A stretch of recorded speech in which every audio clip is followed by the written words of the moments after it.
Lamentações capítulo 3, a partir do verso 1. Lamentações é o texto mais importante deste livro. E nós vamos considerar Lamentações capítulo 3 até o verso 18, do verso 1 ao verso 18.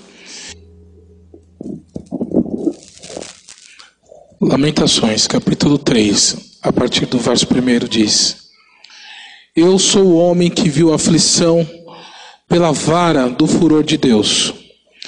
Ele me levou e me fez andar em trevas e não na luz. Deveras ele volveu contra a minha mão de contínuo todo dia. Fez envelhecer a minha carne e a minha pele. Despedaçou os meus ossos.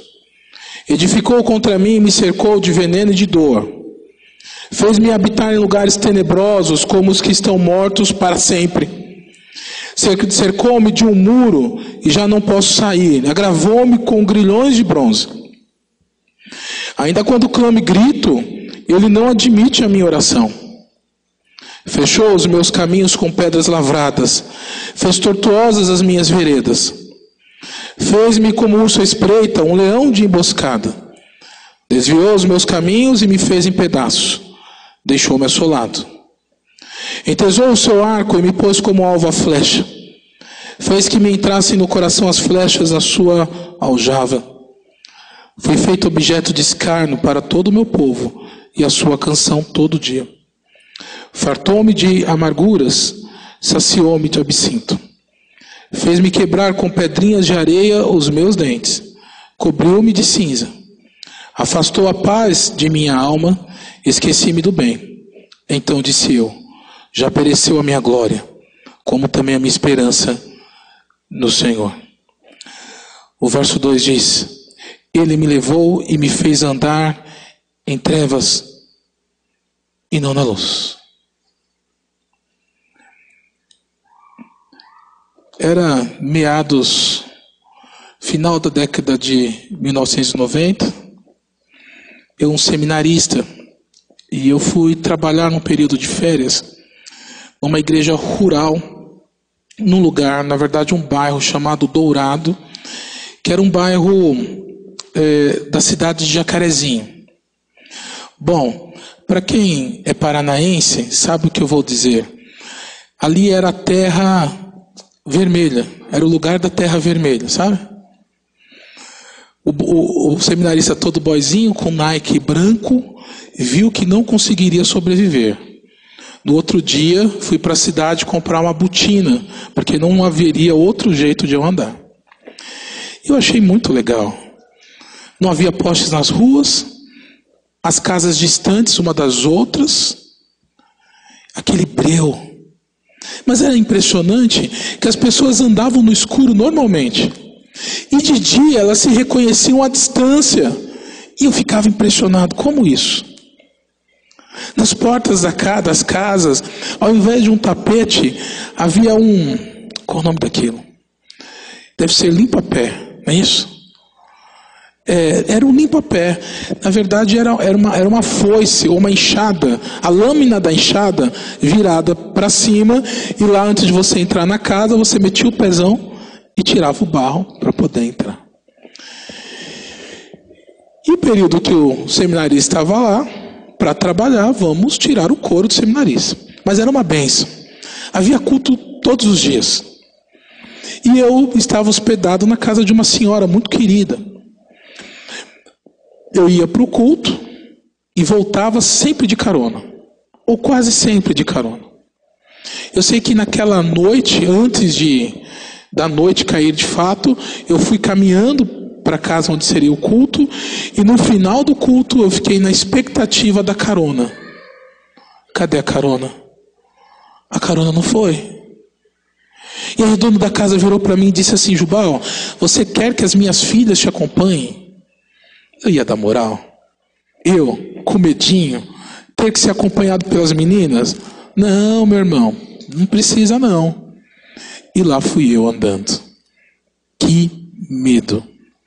Eu dei boa noite para cavalo aquele dia. O cavalo passando, eu, boa noite. Que medão.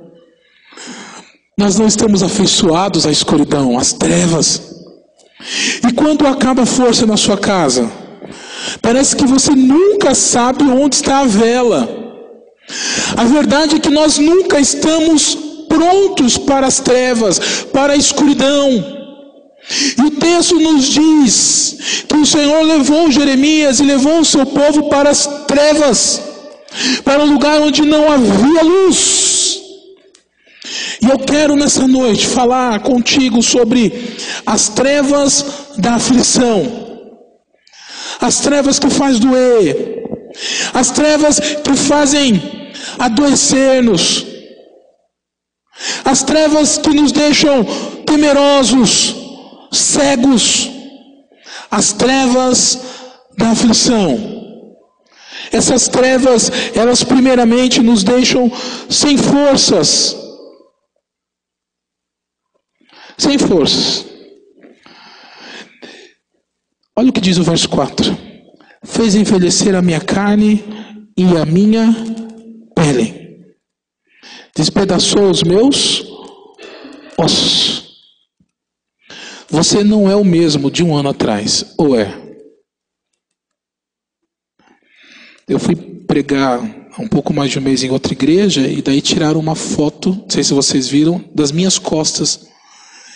E eu vi que eu estou ficando com aquela coroinha de padre. Eu fiquei assustado.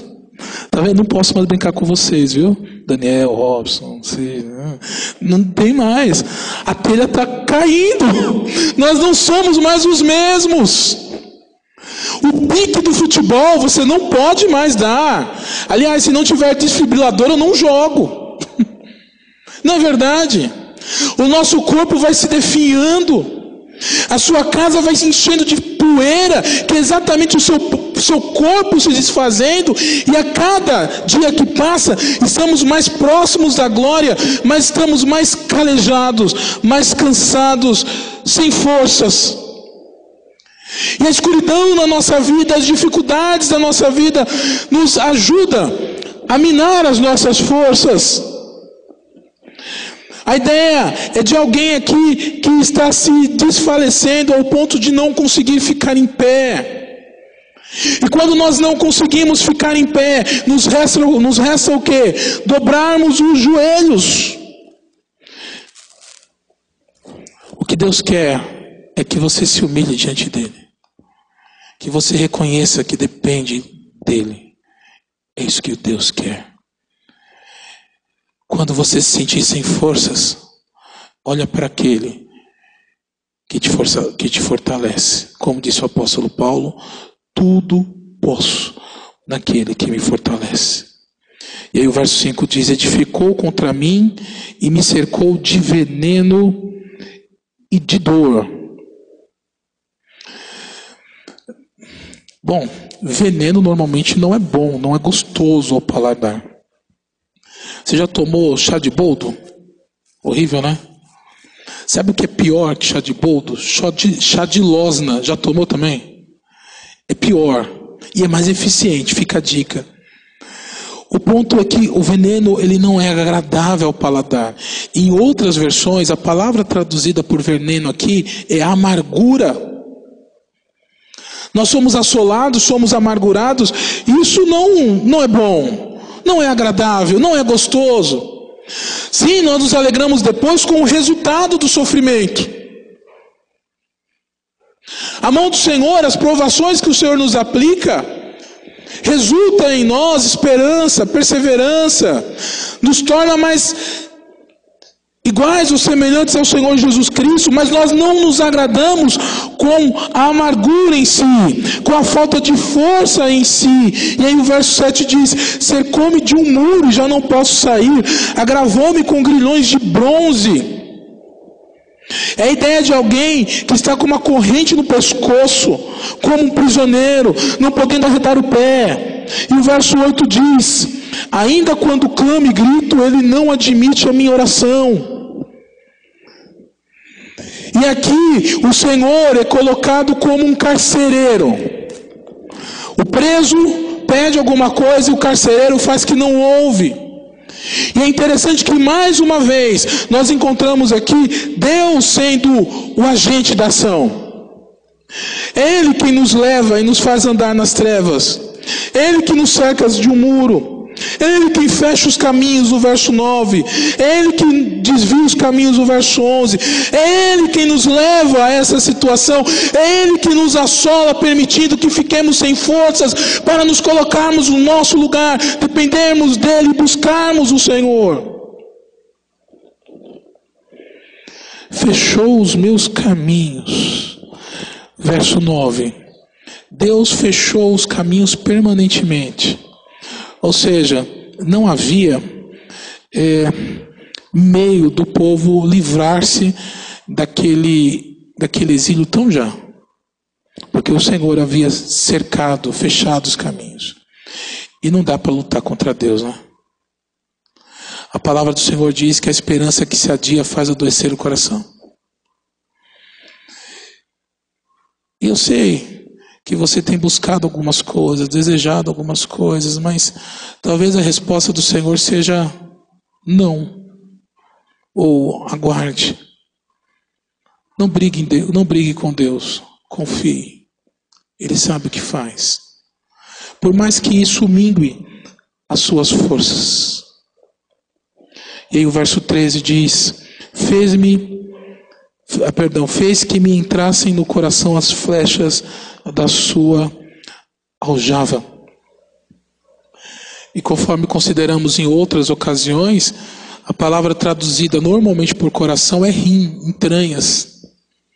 Porque para o judeu, esse era o símbolo da sede das emoções. Então o Senhor me atingiu com uma flecha no rim, nas entranhas. Isso tem minado a minha força. Isso tem feito com que eu sangre. Está doendo. Está sangrando. As forças estão se esvaindo. Eu sei que não é fácil.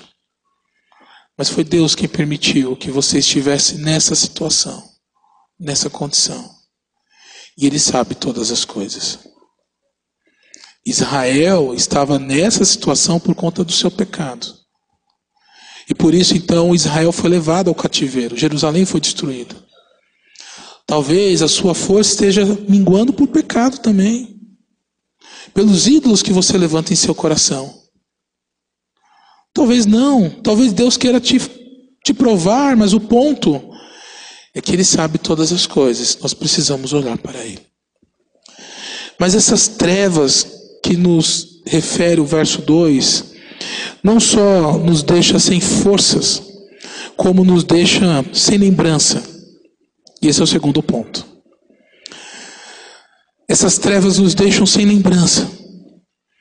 E eu não estou falando de amnésia, de se esquecer. Eu estou falando das pessoas não se lembrarem da gente. É disso que eu estou me referindo. Eu estava num lugar e do lado havia uma loja, um estabelecimento onde se encomenda lápides. É lápide, né? Que escreve lá no... E eu essa semana, infelizmente, fui a 2 velórios. Mas isso foi antes dessa semana. Eu fiquei pensando, fiquei imaginando, não é? Meu nome assim na lápide, Jubal Gonçalves. Aí põe a estrelinha, né? Que é a data do nascimento, 28/11 de... Eu sou novinho, então dá para falar. 79, apesar da pouca telha. E aí a cruzinha, fiquei pensando. Aí que versículo eu coloco? Coloco o versículo. E fiquei imaginando. Que coisa, né? Preocupação do que as pessoas vão falar de você. Qual é a lembrança que as pessoas vão causar? Qual é a lembrança que você vai causar nas pessoas? Não endoidece não faça que nem eu, não fica pensando nisso. Mas eu parei e pensei. Como é bom nós ouvirmos lembrei de você, não é? Alguém te manda um recado, estou orando por você. Passei em tal lugar, lembrei de você. Como é bom.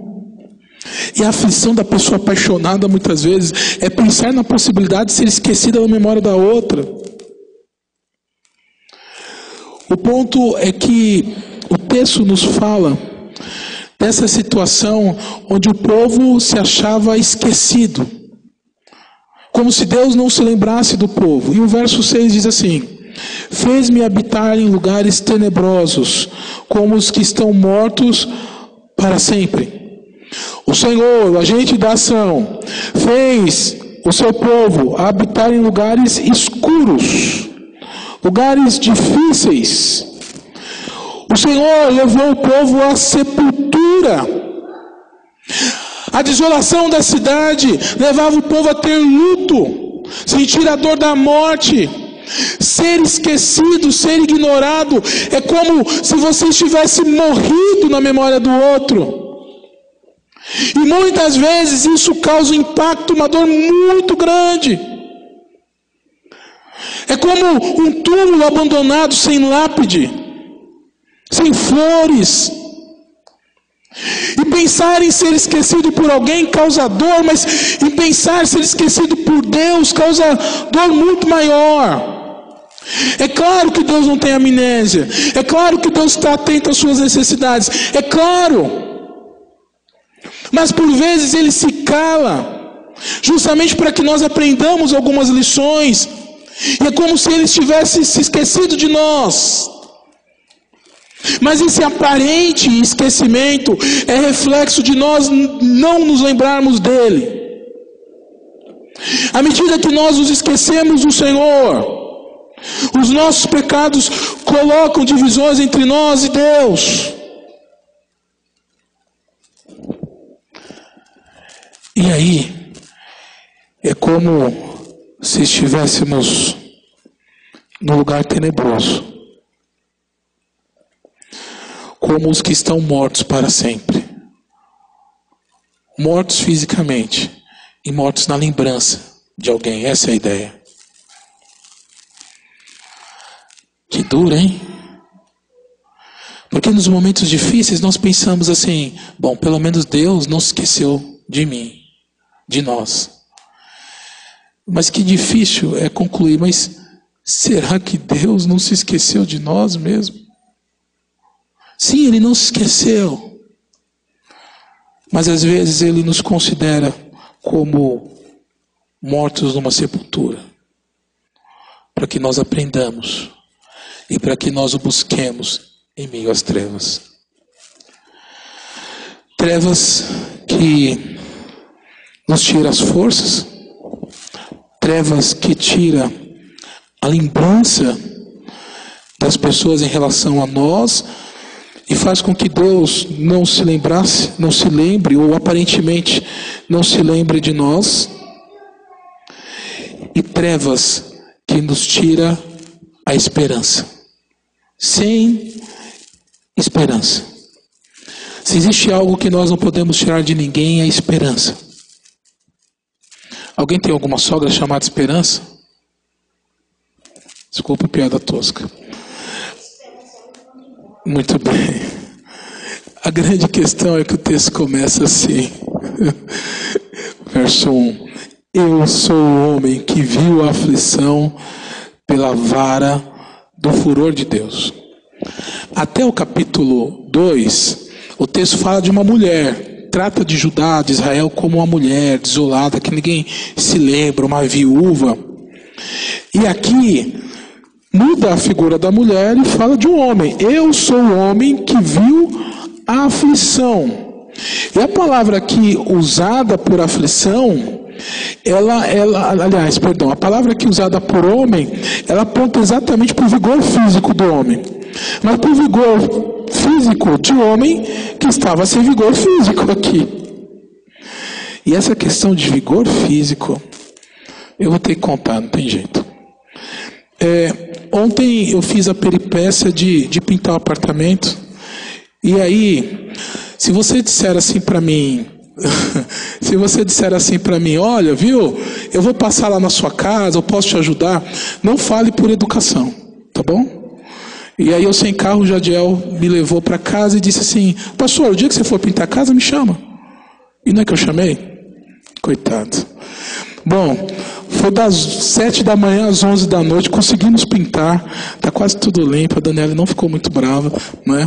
Eu sei que no final desse expediente terrível, eu fui levar o irmão em casa. E adivinha o que aconteceu? Eles têm um sofazão assim, gostoso, assim. Eu dormi no sofá. Quando eu acordo 2 horas da manhã, eu olho para o Jadiel me velando. Eu parecia um defunto, né? Ele me velando assim, eu naquele sofazão. Ô meu irmão, desculpa. E fui embora. Eu não tinha forças para ir embora. E quem não sabe, eu não tomo café, né? Mas eu não tomo, mas eu tomei aquele café da irmã sem açúcar. Virei de uma vez só e fui embora no pinote antes que o sono voltasse. Interessante, né? Perder o vigor físico. Tem horas que não tem jeito. É melhor você dormir no sofá do irmão até as 2 da manhã para você não bater o carro. É assim. Obrigado. O ponto é que o texto retrata alguém aqui sem vigor físico. Alguém que passava por aflição. E foi Deus quem levou o povo a andar naquelas trevas, no caminho de aflição. Foi o Senhor quem os conduziu àquela situação. Isso me faz lembrar que o Senhor é o nosso pastor, conforme diz o Salmo 23. João 10 diz que Jesus é o bom pastor. Isso é muito interessante. Porque o Salmo 23 diz que o pastor nos faz conduzir, ou nos conduz a passos verdejantes. E agora, o pastor que conduz a passos verdejantes está conduzindo para um caminho de trevas, um caminho sem esperança, um caminho sem perspectiva. E quão difícil é não conseguir enxergar nada além do horizonte. Mas deixa eu dizer uma coisa para você que está sem forças. Para você que não é, que acha ou tem a sensação de não ser lembrado, até mesmo por Deus. E para você que está perdendo as suas esperanças. O que eu tenho para falar para você nesta noite é que Jesus é a nossa esperança. O verso 18 diz: então disse eu, já pereceu a minha glória, como também a minha esperança no Senhor. Mas aqui Jeremias simplesmente ele evidencia um coração desesperado, cansado.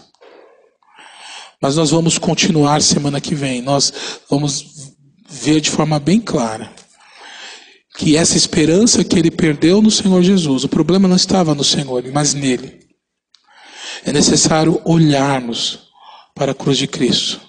Jesus é a luz que ilumina o nosso caminho. Ele quem nos dá esperança, não esperança falsa. Porque Jesus veio, morreu, ressuscitou. Jesus virá, buscará a sua igreja. E Jesus é o Deus conosco. Deixou o seu Espírito, que tem nos ajudado, nos auxiliado. E é nele que nós depositamos a nossa esperança.